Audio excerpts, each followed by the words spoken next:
কিস্তির ডেট আসিলে মহিলা লোকগুলো বাড়ি পাওয়া যায়, ভাতারগুলোর আর খুঁজে পাওয়া যায় না।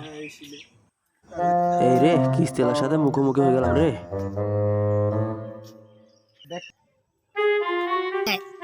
রাবি ভাই কি বাজার করিছো? এত গন্ধ বেরোচ্ছে বারো, দেখি তো তোমার বাজারটা। জামদানি শাড়ি, গরুর গোস, মন্ডা মিঠাই, মুরগির মাংস কাদের জন্য নিয়ে নিও না যাচ্ছ? রে ভাই, নিও না। যাও যাও, এটি আমি বাজারে ফেরত দিয়ে নিও না রে ভাই, নিও না। কিস্তির টাকা পরিশোধ করে দিব না। হ্যাঁ, যাও যাও, 3 মাস হয়ে গেল ও কিস্তির টাকা ভাই, দাও নিও না। না রে ভাই। ভাই নিও না রে ভাই, নিও না। আমার শাওরি আর ছোট শালিকা আসলে বউ কইছে গরুর মাংস দিয়ে আলু রান্দে খাওয়াবে ওর। যাও যাও, তোমার শাশুড়িকে নিয়ে শাক পাতা দিয়ে ভাত খাও, আর তোমার ছোট শালিকাকে আমার বাসায় পাঠিয়ে দিও। গরুর গোশ আর খাসির পায়া দিয়ে খাওয়াই দেবো নি। এই বাড়ির বউটার মুখ চোরা ঝগড়ার কারণে আজ কিস্তি এলা আমার থেকে পার পেয়ে যায়। বউর সাথে আগে একটু ঝগড়া করে আসিনি। শালার কিস্তির টাকা দিতে পারছে না, এ মন্ডা মিঠাই, গরুর মাংস, মুরগি নিয়ে খাচ্ছে। খাওয়াচ্ছি ভালো করে, বাজার নিয়ে বাজারে বিক্রি করে দিব। মা যায় যখন কাপড় বাঁধে পিঠাবো না, তখন বুঝবে না। এই কিস্তির সারে আসিছে নাকি? ওই যে আইছে। এই দাদা, ও আরে ভাই শোনেন, আমি একটা বিপদে পড়ছি। কিস্তি দেওয়া করে কিন্তু কিস্তিটা আমি কেন্দ্রে দিয়েছি। হ্যাঁ, কোনো টেনশন নাই। আপনার মতো রাখলো। এই দেখেন, এই একজন কিন্তু বাজার রাখি দিছি। ভালো করছেন, ভালো করছেন, আমার ভালো বেতনের করছেন। টাকা থেকে রাখিয়ে দেয় না। আচ্ছা ভালো করছেন, আপনার বেতন না আপনার বাড়িতেই রাখা উচিত। সুপারিগুলো পাইপ ঠিক আছে, ধরে যাচ্ছে, পড়িয়ে যায়, পারান্নেও লাগে। বৌলিয়ে দেখেন কক্সবাজার সুপারি দেখছি। ইরে কিস্তি ছেড়ে এই পড়ছে, কাকারে তো এখনই কইতে হইবে।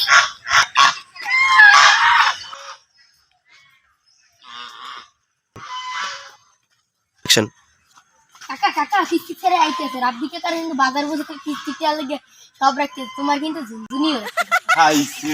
সাড়ে 9টা বাজে দিকে কিস্তি স্যার খবর নাই, টাকা লই রিসিভ হইয়ে।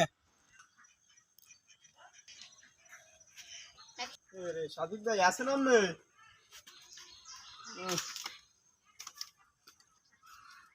ভাই কিস্তি টাকা দিছে ওই কালুসি? না আমার কাছে তো স্যার দেয় না, আমার ডেইলি আমি বই দিছি স্যার, কতক্ষণ ধরে এই স্যার টাকা, আমার কি টাকার অভাব? এই না আমার ডেইলি আমি বই দিছি স্যার, আপনার টাকাটা আচ্ছা সময় মতো। আমি এনে টাকা কত মাসের ধরে আমি সমাজসেবার ব্যবসা করি, তো টাকা আমার হাজার হাজার মাসের ধরে, এই তো টুকটাক কিছু টাকা নিয়ে এখান দেয়। আচ্ছা স্যারটা গেলাম, আমরা বড় লোন লাগলে আমার বললেন।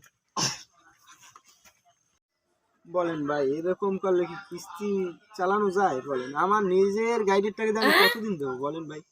এই যে আমি এই যে কালুশীল ভাই, আমি ওনারে ভালো মনে করছি অনেক, আমি কিস্তির টাকাটা ওনারে বলছি যে দাদা কিস্তির টাকাটা দিয়ে যান। কিস্তির টাকা দিছেন? বলে কেন্দ্রে আমি দিয়ে গেছি, ঠিক আছে। তারপর আমি তো ভদ্রলোক মানুষ, তারপর আমি মনে করেন এই জায়গায় আসছি, এখন কি করবো, এখন ফোন দেবো, দেখি দেখেন ফোন দিয়ে কি বলে। ভাই এরকম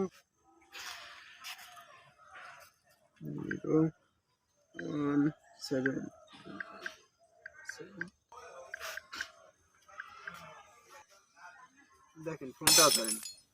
কি বলবো, এই সব মানুষের টাকা দেওয়া উচিত না তো ভাই। দেখেন এই সব মানুষ পরের সময় টাকা নিতে আসলে পায়ে হাতে ধরে। কিস্তির টাকা কোথায় দাদা? আপনার দিয়ে গেছেন কার কাছে?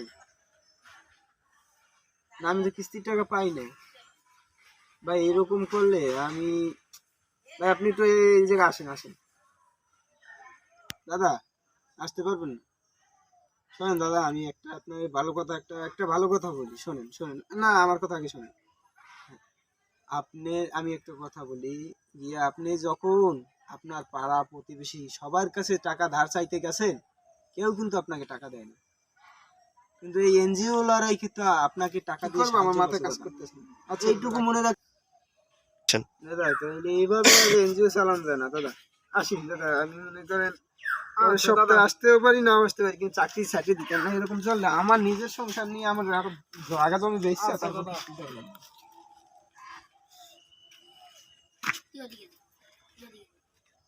আমার এই বাড়ির বউটায় মুখ তোরা ঝগড়া করে বলে আজ কিস্তি এলা আমার থেকে পার হয়ে যায়। হাই হ্যালো গাইস, সবাই ভালো থাকবেন আর আমাদের ভিডিওটা একটু ভালো মতন দেখে সবাইকে শেয়ার করে দিন আর আমাকে চ্যানেলটা একটু সাবস্ক্রাইব করে দিন, ফেসবুক পেজ। সবাই একটু কষ্ট করে আমাদের ফেসবুক পেজটা একটু ফলো করে দিন এবং লাইক করে দিন।